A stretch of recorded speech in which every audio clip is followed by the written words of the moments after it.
Have you ever been judged so harshly that you started believing the lies people told about you? Have you ever wondered what it feels like to be labeled a gold digger? To have complete strangers assume they know your heart, your intentions, your worth, based solely on the man standing next to you and the designer clothes on your back? Well, let me tell you something that will shake everything you think you know about appearances, about wealth, about the masks people wear in this world. My name doesn't matter anymore, but my story does. Because what I'm about to share with you changed everything I thought I knew about love, trust, and the devastating price of living a lie. For 3 years, I wore the scarlet letter of society's judgment. I carried the weight of whispered accusations and knowing glances. I smiled through the condescending remarks at charity galas and country club brunches, all while everyone assumed I was nothing more than a beautiful face chasing a wealthy man's fortune. They called me a gold digger, a social climber, a woman who traded her dignity for diamonds and designer handbags. And you know what the most twisted part of all this is? I let them think it. I let them believe their poisonous assumptions because I was so deeply, madly, completely in love with Marcus Wellington that I didn't care what anyone else thought. I was so consumed by what I believed was our fairy tale romance that I ignored every red flag, every warning sign, every moment when my gut screamed that something wasn't right. I silenced my intuition because I thought I had found my forever, my partner, my soulmate in a man who seemed to have everything: wealth, charm, status, and a smile that could light up any room he walked into. But here's the thing about fairy tales that nobody tells you when you're young and hopeful and desperate to believe in happily ever after. Sometimes the prince is actually the villain. Sometimes the castle is built on quicksand.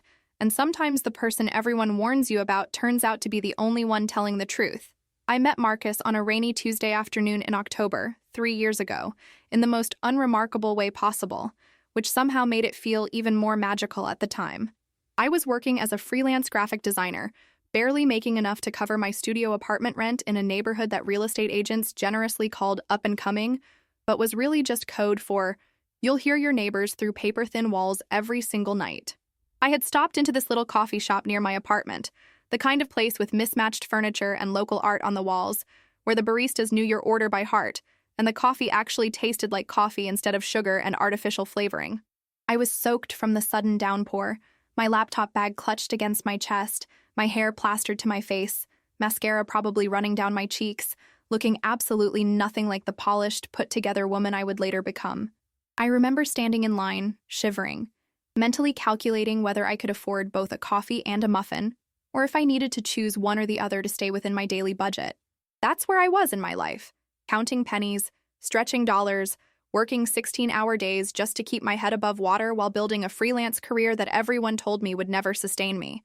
And then I heard this voice behind me, warm and smooth like aged whiskey, asking if I was all right, if I needed a towel, if he could buy me something warm to drink. I turned around and there he was, Marcus Wellington, though I didn't know his name yet. Didn't know that he came from old money, didn't know that his family's name was on buildings downtown and charitable foundations across the city. All I saw was this incredibly handsome man with kind eyes, salt and pepper hair, perfectly styled even in the rain, wearing a suit that probably cost more than 3 months of my rent, looking at me like I was the most interesting person he'd encountered all day. We talked for 4 hours that afternoon, sitting in that coffee shop, while the rain pounded against the windows and the world outside became a blur of gray and wet. He told me he was an investment banker, which I later learned was a massive understatement, like calling the ocean a puddle. I told him about my design work, my dreams of starting my own agency someday, my passion for creating visual stories that moved people and made them feel something real. He listened with such genuine interest, such focused attention, that I felt seen in a way I hadn't experienced in years. He didn't talk down to me, didn't make me feel small or insignificant, despite the obvious difference in our financial situations. He asked thoughtful questions about my work, my creative process, my inspirations and influences. He laughed at my jokes, leaned in when I spoke, maintained eye contact that made my heart race and my palms sweat. When he asked for my number as we finally prepared to leave, when the rain had slowed to a drizzle and the sky had darkened into evening, I gave it to him without hesitation, without playing games or making him wait, or protecting my heart the way my friends always told me I should. Something inside me just knew, or at least I thought I knew, that this was different, that he was different, that this chance encounter in a neighborhood coffee shop was the beginning of something extraordinary. Our first official date was at a restaurant I had only read about in magazines, the kind of place where reservations needed to be made months in advance, and where the waitstaff moved like choreographed dancers in perfectly pressed uniforms. Marcus picked me up in a car that cost more than most people's houses, opened every door, pulled out my chair, ordered wine that I later learned cost more per bottle than I made in a week. But here's what struck me most about that evening. He never made me feel inferior, never acted like he was doing me some kind of favor by taking me to these places. He genuinely wanted to know about my life, my childhood growing up in a working-class family in the Midwest, my decision to move to the city with nothing but a suitcase and a dream, my struggles and triumphs as I built my freelance business from the ground up. He shared stories about his own life, too, about the pressure of family expectations, the weight of a legacy he never asked for, the loneliness that came with growing up in a world where everyone wanted something from you, where genuine connections felt impossible to find. I felt such a deep connection to him that night, such a profound sense of understanding and recognition, like we were two souls who had somehow found each other against all odds. When he kissed me goodnight outside my apartment building, when his lips met mine with such tenderness and passion, I felt my entire world shift on its axis. I knew I was falling for him, falling hard and fast, tumbling into love with a recklessness that should have scared me but instead felt like coming home. The next 6 months were a whirlwind of romance that I could never have imagined in my wildest dreams. Marcus took me to Broadway shows and symphony performances, to weekend getaways in the Hamptons and ski trips in Aspen, to charity galas where women dripped in diamonds and men discussed mergers over glasses of scotch older than I was. He bought me clothes because he said he wanted me to feel comfortable at these events, not because he was ashamed of what I owned. And I believed him because his words always felt genuine. His actions always seemed motivated by care rather than control. He introduced me to his world gradually, lovingly, always checking to make sure I was comfortable, always ready to leave if I felt overwhelmed. My friends started asking questions. Why was he with me? What did he see in a struggling designer when he could have any woman he wanted? When was I going to wake up and realize this was too good to be true? But I didn't listen because when I was with Marcus, none of that mattered. He made me feel beautiful, intelligent, worthy of the life he was offering. He supported my work, connected me with clients who paid real money for my designs, celebrated every small victory like it was a major achievement. He talked about our future with such certainty, such conviction, painting pictures of the life we would build together, the home we would share, the family we might create someday. And I fell deeper and deeper in love with him, surrendering to this relationship with my whole heart, believing with every fiber of my being that I had found my person, my partner, my forever. When Marcus proposed after a year and a half together on a beach in Santorini, as the sun set over the Aegean Sea, I said yes before he even finished asking the question. The ring was stunning, a flawless diamond that caught the light and threw rainbows across my hand, a physical symbol of the commitment we were making to each other. I cried tears of pure joy, overwhelmed by the moment, by the love I felt for this man who had transformed my life in every possible way. We celebrated that night with champagne and laughter, making plans for our future, talking about the wedding we would plan, the life we would create together. I called my parents from the hotel room, my voice shaking with happiness as I told them I was engaged, that I had found the man I wanted to spend the rest of my life with. My mother cried. My father asked cautious questions about Marcus's character and intentions, but I assured them both that this was real, that his love was genuine, that I had never been more certain of anything in my entire life. I floated through the next few days in a bubble of bliss, completely unaware that I was about to enter a phase of my life that would test me in ways I never could have anticipated. The whispers started almost immediately after we announced our engagement. At first, they were subtle, barely perceptible murmurs that I could almost convince myself I was imagining. Women at charity events would smile at me with tight lips and cold eyes, their greetings dripping with false sweetness as they complimented my ring while their gazes assessed my worth. Men who had known Marcus for years would look at me with barely concealed skepticism, as if trying to figure out what angle I was working, what con I was running on their friend and colleague. I started noticing how conversations would stop when I entered a room, how groups would disperse when I approached, how people would exchange loaded glances when Marcus introduced me as his fiancé. The word gold digger was never spoken directly to my face, but I heard it in hushed tones when people thought I wasn't listening, saw it in the eyes of women who couldn't understand why Marcus Wellington, heir to a fortune built over generations, would choose someone like me over the dozens of society women who had been vying for his attention for years. I heard the theories they spun, that I had trapped him with a pregnancy, that I had some kind of dirt on him, that I was a master manipulator who had seduced a lonely man with daddy issues and too much money. Each accusation cut deeper than the last. Each judgment felt like a knife twisting in my gut. But I held my head high and kept smiling, because Marcus assured me that none of it mattered, that their opinions were worthless, that our love was stronger than their pettiness and jealousy. Marcus was my rock during those early months of judgment and scrutiny, or at least that's what I believed at the time. He would hold me when I came home from events where I'd been snubbed or insulted, would stroke my hair and whisper that I was better than all of them, that their small-mindedness was a reflection of their own insecurities and failures. He told me to ignore the gossip, to rise above the drama, to focus on us and our future together, rather than the noise created by people who didn't matter. And I did exactly that, because I trusted him completely, because I believed that his love could shield me from the cruelty of his world, because I was so desperate to prove everyone wrong about us. I threw myself into wedding planning with a fierce determination, choosing flowers and venues and color schemes, working with planners who treated me with barely disguised contempt, enduring fittings where seamstresses made snide comments about my figure and my taste. I smiled through family dinners where Marcus's mother asked pointed questions about my background and my intentions, where his father discussed prenuptial agreements with the casualness of someone ordering coffee, where his sister made jokes about gold diggers that everyone laughed at while I sat there burning with shame and anger. But I never complained to Marcus because I didn't want to seem weak or needy or like I couldn't handle his world. I wanted to prove that I belonged, that I was strong enough to weather this storm, that their judgment couldn't break me or our relationship. Looking back now, I realized that I was so focused on defending myself against their accusations that I completely missed the real danger lurking right in front of me. I was so busy proving I wasn't a gold digger that I failed to see the truth about the man I was planning to marry. The signs were there, clear as day, but I was too blinded by love and too deafened by outside noise to pay attention to what really mattered. I remember the first time I noticed something odd, about 8 months into our engagement, when we were living together in his penthouse apartment overlooking Central Park. I had woken up in the middle of the night to use the bathroom and noticed that Marcus wasn't in bed. I found him in his study, hunched over his laptop, his face illuminated by the blue glow of the screen. When I asked what he was doing up so late, he jumped like I'd caught him doing something wrong, quickly closed his laptop, and told me he was just finishing up some work emails. But there was something in his eyes, a flash of panic or guilt that disappeared so quickly I thought I might have imagined it.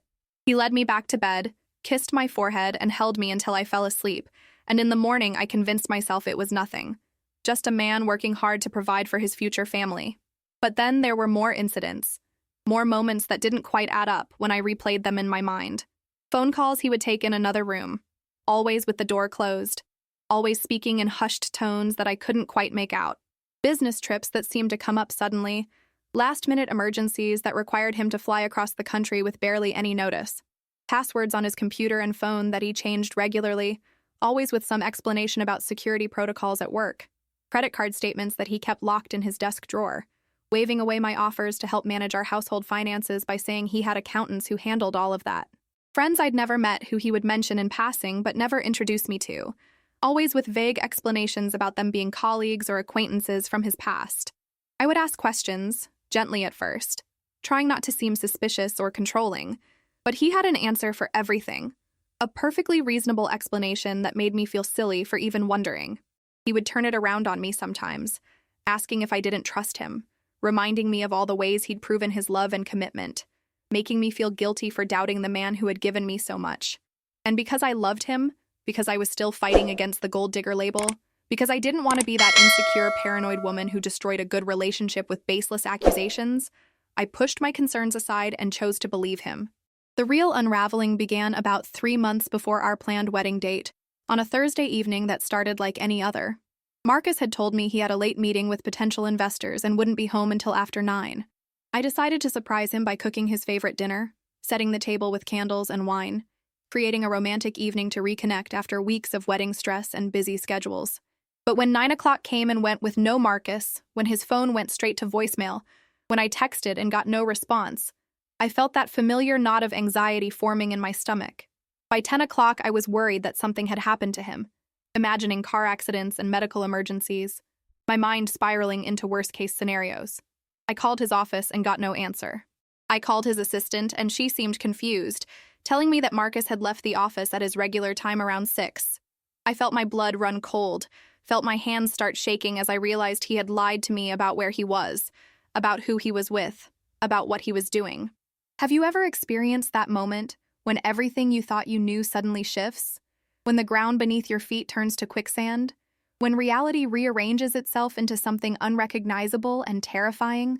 That was my Thursday night, sitting alone in our apartment, staring at my engagement ring, feeling the first real cracks forming in the foundation of my relationship.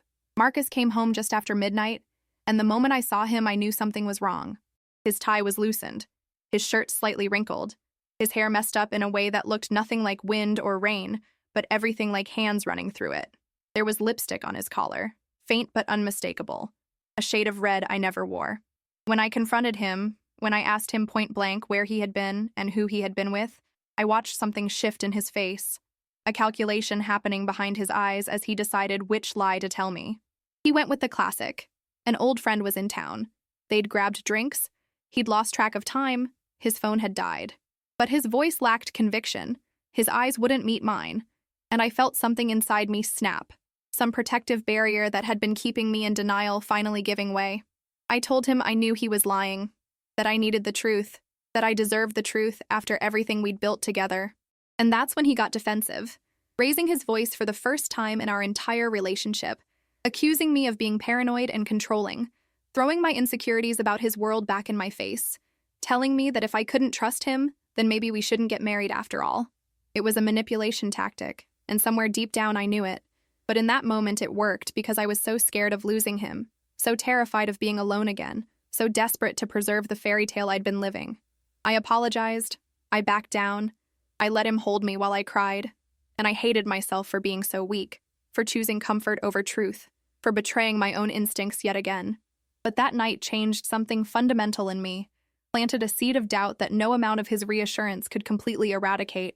I started paying closer attention to the details I'd been ignoring, started keeping mental notes of inconsistencies in his stories, started trusting my gut when something felt off. I became someone I didn't recognize, someone suspicious and vigilant, someone who checked his pockets when he was in the shower, who looked through his wallet when he was sleeping, who felt sick with guilt and anxiety but couldn't stop herself from seeking the truth.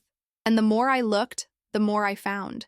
Receipts from restaurants I'd never been to, charged on dates when he claimed to be working late, hotel key cards tucked into jacket pockets, texts from numbers not saved in his phone, messages that were deleted but whose notifications I sometimes caught glimpses of before they disappeared. I felt like I was losing my mind, like I was becoming the crazy, jealous fiancé that everyone probably expected me to be. But I couldn't stop because I needed to know the truth, needed to understand what was really happening in my relationship, needed to decide whether I was going to walk down that aisle or walk away from everything I thought I'd built. The breaking point came on a Saturday afternoon when Marcus said he had to go into the office for a few hours to handle an urgent client matter. Something in my gut told me this was it. This was my chance to find out what was really going on. I waited 30 minutes after he left, my heart pounding so hard I thought it might burst through my chest. And then I did something I never thought I would do. I followed him. I kept my distance, driving my car several lengths behind his, feeling like a character in some terrible spy movie, simultaneously ashamed of myself and compelled to continue. He didn't go to his office. He drove to a beautiful neighborhood in the suburbs, tree-lined streets with manicured lawns and houses that belonged in magazines, the kind of place where families barbecued on weekends and kids played in sprinklers during summer. He pulled into the driveway of a gorgeous colonial-style home, white with black shutters and flower boxes under every window. And then I watched, my entire world crumbling around me, as a woman came out to greet him, a stunning blonde in casual jeans and a sweater, followed by 2 small children who screamed, "Daddy!" and ran to him with their arms outstretched. I watched him scoop those kids into his arms, watched him kiss that woman with the familiarity of 1,000 kisses before, watched him walk into that house like he belonged there, like this was his real life and I was just some elaborate side story he'd been living in the city. I sat in my car for what felt like hours, but was probably only 20 minutes, my mind refusing to process what my eyes had just witnessed. I felt numb, completely disconnected from my body, like I was watching this happen to someone else in some tragic movie where the ending was already written and inevitable. Every memory from the past 3 years played through my mind like a corrupted film reel, every moment recontextualized by this devastating truth. The late nights weren't work meetings. They were nights with his real family. The business trips weren't business at all. The password-protected devices weren't about work security. They were about hiding his double life. The reason his family had been so cold to me wasn't because I was a gold digger. It was because they all knew that I was the other woman, that Marcus was already married, that I had been living a complete and utter lie for 3 years of my life. I thought about his wife, about those children who called him daddy, about the life he had built with them while simultaneously building another life with me. I thought about all the times he'd held me and promised me forever, all the wedding plans we'd made, all the dreams he'd painted of our future together, and I realized with crushing clarity that none of it had been real, that I had given my heart and my trust and 3 years of my life to a man who was incapable of honesty or genuine love. The confrontation that followed was the most painful experience of my life, worse than any judgment from society, worse than any insult or snide comment, because this betrayal came from the person I trusted most in the world. I drove back to the apartment, packed a bag with shaking hands, and waited for him to return. When he walked through the door with that easy smile, ready with whatever lie he'd prepared about his productive afternoon at the office, I looked at him and saw a complete stranger, someone I had never truly known despite sharing a bed and a life with him for 3 years. I asked him point blank who the blonde woman and the 2 children were. I watched the color drain from his face, watched panic replace his usual confidence, watched him realize that his carefully constructed house of cards was finally collapsing. He tried to deny it at first, demanded to know how I knew, accused me of invading his privacy by following him. But when I stood firm, when I told him I'd seen everything with my own eyes, when I demanded the truth or I was walking out that door forever, he finally broke down and admitted it all. His name was Marcus Wellington. That part was true, but almost everything else had been a carefully crafted deception. He had been married for 12 years to his college sweetheart, had 2 children aged 8 and 6, lived in that beautiful suburban house with the white picket fence and the perfect lawn.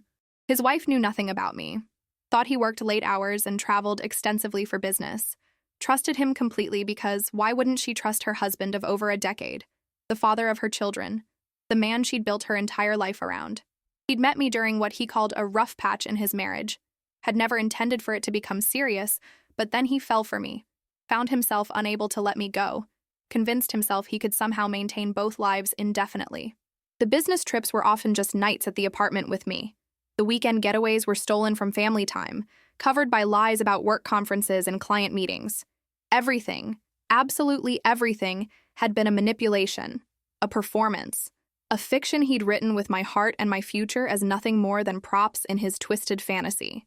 He actually had the audacity to tell me he loved me, that what we had was real even if the circumstances were complicated, that he had been planning to leave his wife after the kids were older, that I just needed to give him more time. I listened to his words and felt absolutely nothing. No anger, no sadness, just a vast emptiness where my love for him used to be. I asked him if anything he'd told me was true, if a single moment of our 3 years together had been genuine. He swore that his feelings for me were real, that the connection we shared was unlike anything he'd experienced, that he'd never meant to hurt me. But his words were meaningless now, empty sounds without substance or truth. I asked him about the money he'd spent on me, about the clothes and the trips and the jewelry, and he admitted that his wife controlled most of their finances, that he'd been funneling money through his business accounts, creating fake expenses and padding client bills to fund our relationship. So the people who called me a gold digger had been partially right in the most twisted way possible. I had been living off his money that rightfully belonged to his wife and children, money he'd stolen through deception and fraud. I felt sick, physically ill, at the thought of everything I'd accepted from him, everything I'd worn and used and enjoyed that had been purchased with stolen funds and wrapped in lies. The ring on my finger suddenly felt like a shackle, a symbol not of love and commitment but of betrayal and deception. I took it off, set it on the coffee table between us, and told him I never wanted to see him again. He begged me not to leave, promised he would fix everything, swore he would tell his wife and leave his marriage, insisted that I was the one he truly loved. But I knew they were just more lies, more manipulations, more attempts to maintain control of a situation that was completely unraveling. I told him I hoped his wife never found out, not for his sake, but for hers and those children, because they deserved better than to have their world destroyed by his selfishness and deceit. I told him that I would keep his secret, not because he deserved my silence, but because I refused to be the person who broke up a family, even a family built on the foundation of his lies. I picked up my bag, walked out of that apartment, and never looked back. I spent that night in a cheap hotel, crying until I had no tears left, mourning not just the relationship, but the version of myself I'd been when I believed in fairy tales and happy endings. I mourned the 3 years I'd lost, the life I'd imagined, the future that had never been real. I mourned the woman I'd been before Marcus, the woman who trusted easily and loved freely, because I knew she was gone forever, replaced by someone harder and wiser and infinitely more guarded. The aftermath was brutal in ways I couldn't have anticipated. I had to tell my parents that the wedding was off, had to endure their questions and concerns without revealing the full truth because I couldn't bear to see the pity in their eyes. I had to contact vendors and cancel services, lose deposits and break contracts, all while maintaining the fiction that it was a mutual decision, that we'd simply realized we weren't right for each other. I had to face the whispers and speculation from Marcus's social circle, the satisfied smirks from people who'd always known I wasn't good enough, the rumors that I'd been caught cheating or that I'd shown my true gold-digging colors by demanding more money. I let them think whatever they wanted, because the truth was too complicated and too painful to share. I moved out of the city entirely, started over in a new place where nobody knew Marcus Wellington or the woman I'd been when I was with him. I threw myself into my work with a desperation bordering on obsession, taking on every project I could find, working 18-hour days to keep my mind occupied and my heart from breaking all over again every time I remembered what I'd lost, or more accurately, what I'd never really had in the first place. For months, I was angry, consumed by a rage so intense it scared me. I was angry at Marcus for lying to me, for stealing years of my life, for making me complicit in his betrayal even though I'd been a victim too. I was angry at his wife for being so trusting, for not seeing what her husband was doing, even though I knew that anger was irrational and misplaced. I was angry at myself for being so blind, for ignoring every warning sign, for choosing love over logic, for being exactly the kind of naive fool I'd always promised myself I'd never be. I was angry at everyone who'd called me a gold digger, because they'd been so focused on judging me for the wrong reasons that they'd completely missed what was actually happening. But eventually, gradually, painfully, the anger began to fade, replaced by something more complex and harder to define. I started to see the situation more clearly, started to understand my own role in what had happened, not as someone responsible for Marcus's choices, but as someone who had ignored her own intuition, who had sacrificed her own worth on the altar of someone else's validation, who had let fear of judgment prevent her from asking the questions that needed to be asked. I realized that I'd been so busy defending myself against the label of gold digger that I'd failed to examine whether the relationship itself was healthy, whether Marcus was treating me with the respect and honesty I deserved, whether I was truly happy, or just performing happiness for an audience of critics. I'd let other people's opinions matter more than my own well-being, had allowed society's judgment to dictate my choices, and blind me to red flags that should have been impossible to miss. I'd been so desperate to prove I wasn't after Marcus's money that I'd never stopped to ask myself what I was actually getting from the relationship beyond financial security and social status. And the painful truth was that once I stripped away the luxury and the lifestyle, once I looked at the relationship for what it actually was rather than what I'd wanted it to be, there wasn't much left.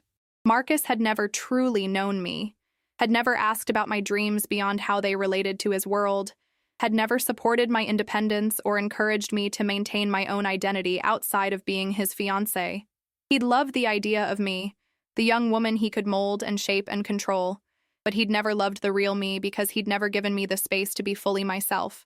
Looking back now, almost a year after everything fell apart, I can see the experience with different eyes.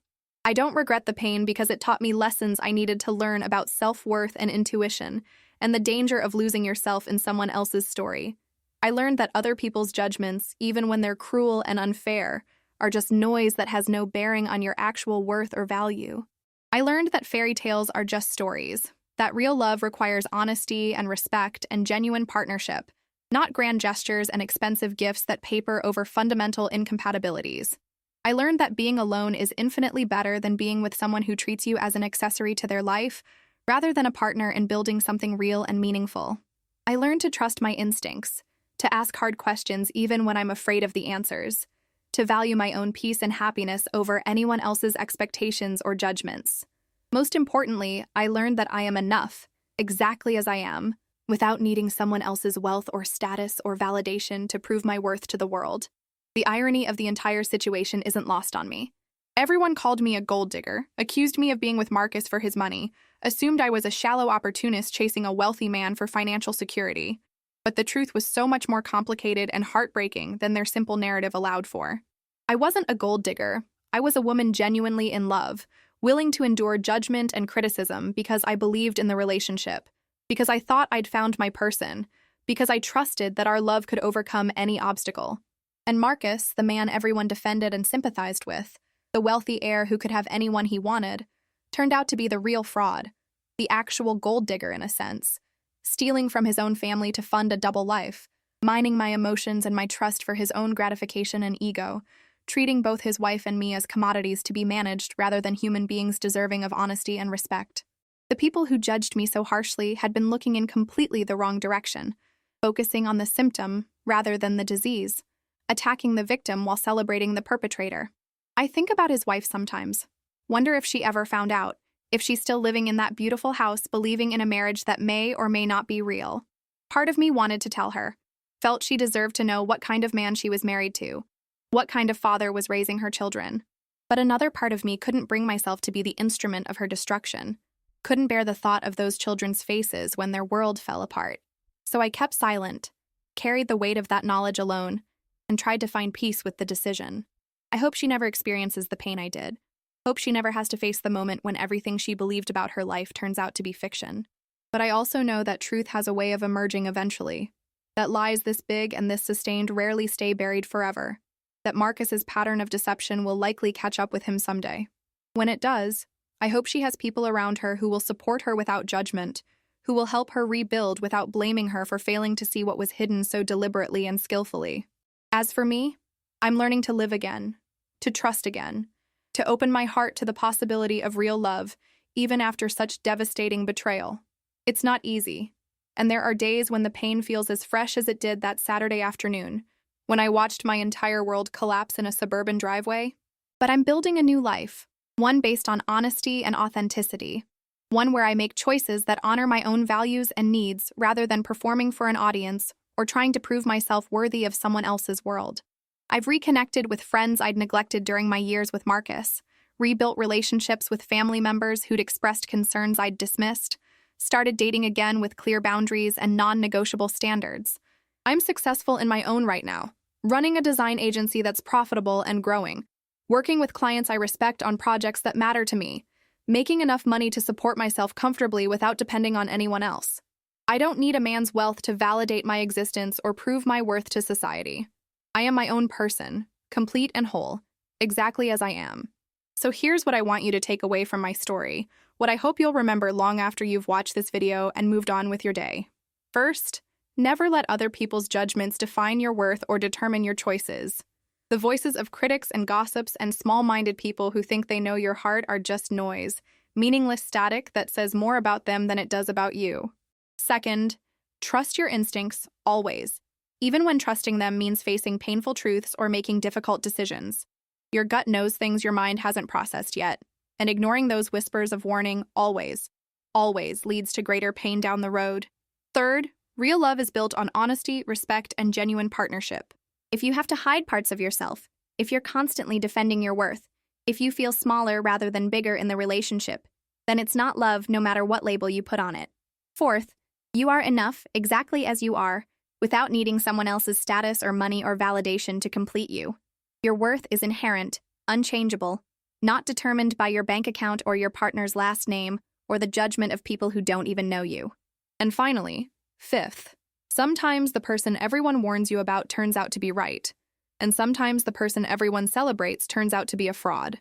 Don't let society's narratives override your own assessment of character and truth.